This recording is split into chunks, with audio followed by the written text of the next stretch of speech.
गजमुख का देवताओं को आश्वासन। सभी को उनका परामर्श बहुत हितकर प्रतीत हुआ और तब वे अत्यंत भक्तिपूर्वक गजमुख की उपासना करने लगे।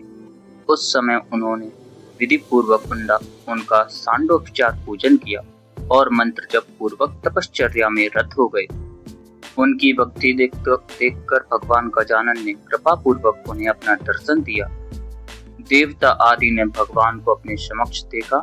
सभी ने धरती में अपने अपने मस्तक टेककर उन्हें प्रणाम किया और स्तवतन के पश्चात लोभासुर के अत्याचारों की बात सुनकर उनसे दया की प्रार्थना करने लगे। भगवान गजानन ने उन्हें आश्वासन दिया, देवगण, मुनिगण और ब्राह्मणों, घबराओ मत, मैं लोभासुर को हराकर तुम सबको सुख प्रदान करूंगा। फिर उन्होंने शिवजी से कहा, कामारी, आप लोभासुर के पास जाकर कह दीजिए कि देवता आदि के छीने राज्य को लौटा दे तथा अधर्म का त्याग कर दे, अन्यथा संग्राम भूमि में मैं उसका वध कर डालूंगा। शिवजी लोभासुर के पास पहुंचे और उन्होंने उसे भगवान गजानन का संदेश यथावत सुना दिया और परामर्श दिया कि उनकी आज्ञा पालन में ही उसकी भलाई है, इसीलिए तुरंत उनकी शरण में चला जाए। उस समय दैत्य गुरु शुक्राचार्य भी वहां उपस्थित थे।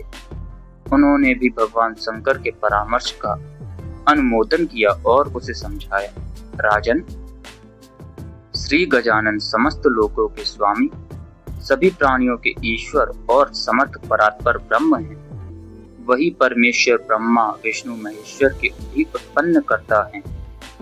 अथवा यह तीनों महान देव उन्हीं के तीन रूप हैं जिनका कार्य सर्ग, पालन और लय करना है। इसीलिए तुरंत ही उनकी शरण में जाकर अपने जीवन को धन्य बना लो। लोभासुर समझ गया कि परम प्रभु गजानन भगवान की शरण लेने में ही मेरा कल्याण है।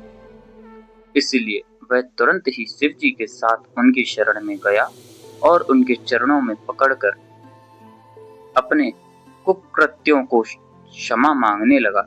यह देखकर भगवान ने उन्हें क्षमा कर दिया। समस्त देवता, ऋषि, मुनि और ब्राह्मणों के समाज उनके सुमार्ग पर आने से बहुत प्रसन्न हुए।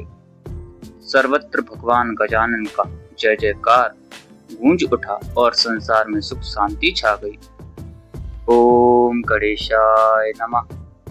राम कृष्ण की प्यारी गैया, सारे जग की माता है।